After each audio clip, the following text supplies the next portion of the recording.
Welcome to Penrose Learning, where we make understanding easy. You start by connecting your Elgato device and launching Wavelink or Control Center so the software recognizes the input. Once done, select the specific channel you want to shape, like your mic or game feed, because applying EQ to the wrong channel wastes time. Enable the Equalizer module and pick a preset to give you a baseline. This helps you hear differences more clearly. Make sure your monitoring is on so you can listen while you make adjustments. You now shape the sound.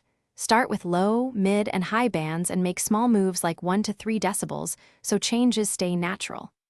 Once you hear a problem area, sweep a narrow cue to isolate the frequency, then widen the cue for a pleasant musical curve. Make sure to toggle bypass frequently so you can compare original versus processed audio. While doing this, speak or play at performance volume. Subtle room or headphone differences matter to how others will hear you. You finish by saving your custom preset and giving it a clear name so you can recall it for future sessions. Once saved, test the EQ in an actual stream or recording.